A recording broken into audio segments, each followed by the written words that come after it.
Bienvenue dans l'émission Saveurs divines. Cette bonne nouvelle du royaume sera prêchée dans le monde entier pour servir de témoignage à toutes les nations. Alors viendra la fin. Ce pain céleste vous est présenté par Immaculée Niraneza.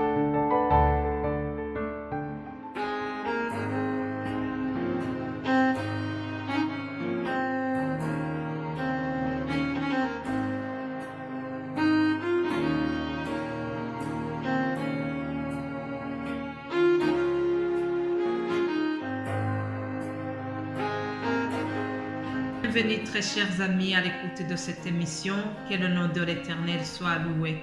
Je remercie le Seigneur qui me donne encore le souffle de vie ce matin.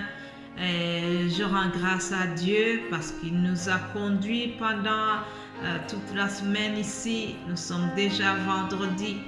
Vraiment, c'est une action de grâce pour moi de pouvoir cheminer pendant toute la semaine, de pouvoir vous partager ces messages. J'espère que vous avez été édifiés. J'espère que le Saint-Esprit vous a communiqué des choses. En tout cas, moi, j'apprends beaucoup chaque fois que je prépare des choses à vous dire, chaque fois que je lis la Bible, que je me plonge dans l'écriture.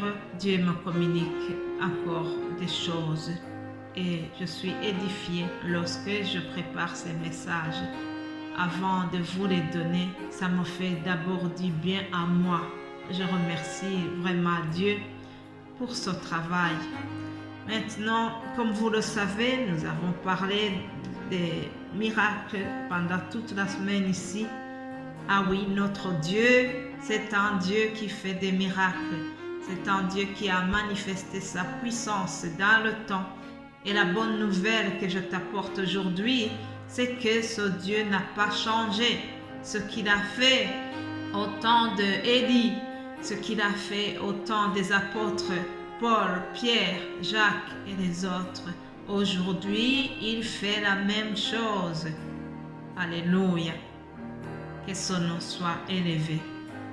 Alors, je voudrais continuer et terminer cette série en vous lisant le Deutéronome chapitre 10 au verset 12. Il s'agit des paroles que Moïse a adressées au peuple d'Israël. Il a dit ceci. Maintenant, Israël, que demande de toi l'Éternel ton Dieu, si ce n'est que tu craignes l'Éternel ton Dieu, afin de marcher dans toutes ses voies, d'aimer et de servir l'Éternel ton Dieu de tout ton cœur et de toute ton âme. Alléluia. Qu'est-ce que nous devons retenir de ces deux versets? Moïse demande au peuple d'Israël de craindre l'Éternel, ça veut dire le respecter et se soumettre à lui. Aussi, il demande qu'ils doivent se comporter selon la volonté de Dieu. Troisièmement, ils sont tenus à aimer Dieu, à s'attacher à Dieu et à Dieu seul. Le peuple était invité, était obligé de s'attacher, d'aimer le Seigneur seul. Alléluia. Aussi, le peuple d'Israël était obligé, on lui demande de servir Dieu, de l'obéir, obéir au commandement de l'Éternel. C'est ça, les devoirs du peuple d'Israël. C'était ça qu'ils devaient faire. Aujourd'hui, ces devoirs nous concernent aussi. Nous devons craindre l'Éternel en se basant sur ce qu'il a fait, en se basant sur ses commandements. Nous devons l'aimer, nous devons s'attacher à lui et à lui seul. Ça, c'est ce que nous voyons donc concernant le peuple d'Israël. Mais aujourd'hui, Israël, c'est toi et c'est moi qui vous parle maintenant. Je voudrais aussi terminer en vous lisant le psaume 139 au verset 16. Je lis ceci. Quand je n'étais qu'une masse informe, tes yeux me voyaient et sur ton livre étaient tous inscrits les jours qui m'étaient destinés avant qu'aucun d'eux existe. Alléluia. Chers amis, un autre grand miracle que Dieu a fait, c'est qu'il nous a créés. Dieu nous connaissait bien avant notre existence. Dieu nous a créés à son image. N'est-ce pas merveilleux de savoir que nous sommes créés à l'image de Dieu? Alléluia! Pour moi, ça c'est un grand miracle. Mais aussi un autre miracle, c'est que ce Dieu créateur de l'homme, il nous a aimés.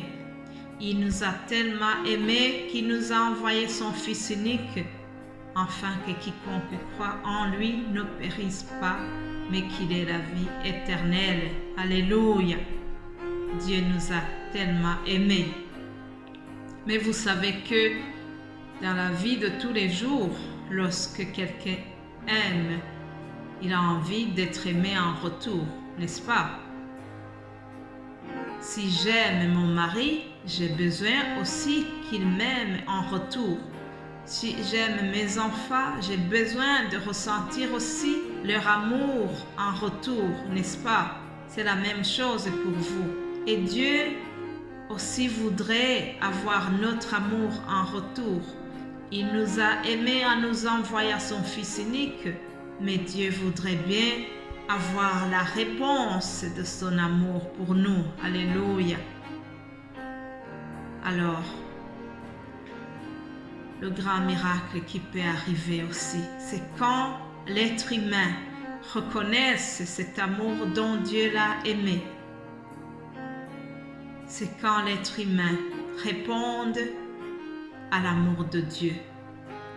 Comment est-ce que nous devons répondre à cet amour? C'est que nous devons accepter Jésus-Christ, son Fils qu'il a envoyé pour nous. Nous devons l'accepter. Nous devons reconnaître que nous avons besoin de Jésus dans notre vie. Oui, chers amis, nous avons besoin de Jésus. L'être humain est parfois hautain et il prétend qu'il n'a pas besoin de Dieu. Mais le plus sage et le plus intelligent est celui qui reconnaît qu'il y a un vide dans son cœur. Lorsque tu n'as pas Jésus-Christ dans ton cœur, il reste un grand vide. Et ce vide doit être rempli par la présence de Dieu dans ton cœur. Heureux ceux qui reconnaissent Jésus-Christ comme le maître de leur vie. Heureux ceux qui ont compris que celui qui n'a pas le Fils n'a pas la vie. Nous avons besoin de Jésus-Christ dans notre vie. Est-ce que tu l'as déjà dans ton cœur? Le prochain miracle qui pourrait se faire peut-être, c'est quand tu auras reçu Jésus-Christ dans ton cœur. Et c'est ça mon plus grand souhait pour toi. C'est ça ma prière pour toi maintenant. Je prie que si tu ne l'as pas encore, que le Saint-Esprit vienne dans ton cœur, qu'il te visite, que tu sois convaincu que tu as besoin de Christ. Chers amis, nous avons besoin de Jésus. Celui qui a le Christ a la vie. Si vous aimez la vie comme moi, cherchez le Christ. Cherchez-le. Il se laisse trouver. Il se laisse trouver. Permettez-moi de terminer ce message en priant pour vous. Pour toi qui viens peut-être de prendre cette belle décision d'accepter le Christ pour la première fois. Père Céleste, je te remercie pour la personne qui vient d'écouter ce message, qui se rend compte qu'il a vraiment besoin de Christ, ton Fils. Seigneur, fortifie-le dans sa décision. Que le Saint-Esprit continue à travailler le cœur et qu'il opère le plus grand miracle, celui de recevoir Jésus-Christ comme le Sauveur, le Maître de notre vie. C'est au nom de Jésus-Christ que j'ai prié. Amen.